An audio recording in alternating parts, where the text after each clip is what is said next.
Quick tips on how to overcome stress and anxiety and get over all those pesky feelings on the ACT or the SAT. What's going on, everybody, and welcome back to the world of EL-Brainiacs, a tutoring service and your source for free content, tools, and strategies to help you achieve your academic goals on the test and skyrocket your ACT and SAT scores. Now, one of the mantras here in the world of EL-Brainiacs is being able to elevate your mood on the test. And one of the most challenging portions of, let's say, the ACT test is the reading portion of the test. It comes in halfway through the test. You only have 35 minutes to complete 40 questions, and on top of that, the readings are boring. They're dry, they're not fun, and you get 4 massive passages of them. How do we handle that? One of the ways we try to elevate our moods here, or at least when I'm working with my students, is by familiarizing ourselves with the test. Yes, it sounds basic, but it's also really powerful, especially when practice is integrated with the familiarity that comes with your understanding of the test. For example, yes, the reading is 35 minutes and has 4 passages. Those 4 passages are the literary fiction, also known as the prose fiction, social science, humanities, and natural science. And all 4 of those passages always appear in the same order.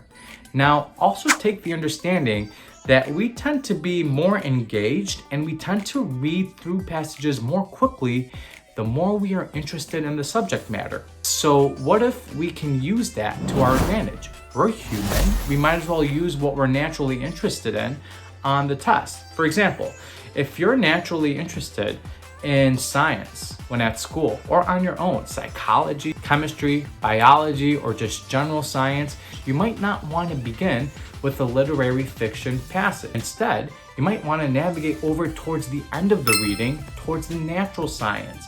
And that way, you can build up confidence reading a passage that works to your strengths and possibly end up saving time, because you might find yourself reading much more quickly through that passage than all the other previous ones.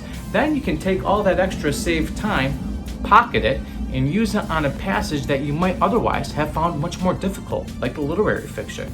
If you're not interested in natural science, say, for example, you're interested in culture, in history, and politics, and technology, and trends, you might want to begin with the social science or with the humanities portion of the test, the 2 middle passages.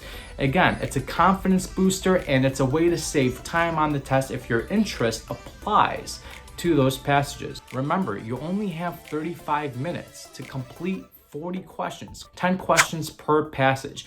Any advantage you can take, simple or in-depth, will work to help you.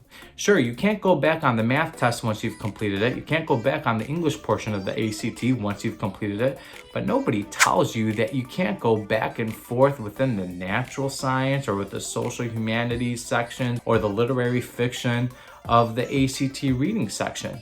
You can go and flip through that in any way you want. Now, I'm not saying like do a question here, do a reading there, do a drawing here and whatnot, but use that to your advantage. And once again, the more we can navigate the test in a personalized approach that works for you, that works for us, that works for all of us, the easier, at least the more we can likely minimize those feelings of stress and anxiety with an approach, with a strategy that's all based on entirely you. If you like this strategy and you're looking for more, or if you want advice or strategies or tips on something new, on something that I haven't come up yet, this is an early channel. I'm just starting this and just getting it going.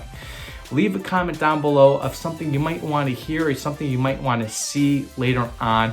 Until then, use that magical finger of yours to tap that subscribe button and the bell button. That way you can stay up to date with all the content that gets delivered here on a weekly and on a daily basis. Also, if you're on my Instagram page, use that magical finger of yours in a different way by tapping the follow button. That way, once again, you can stay up to date with all the content, tools, and strategies that get delivered to you on a weekly and daily basis. And until then, thanks for visiting the world of EL-Brainiacs.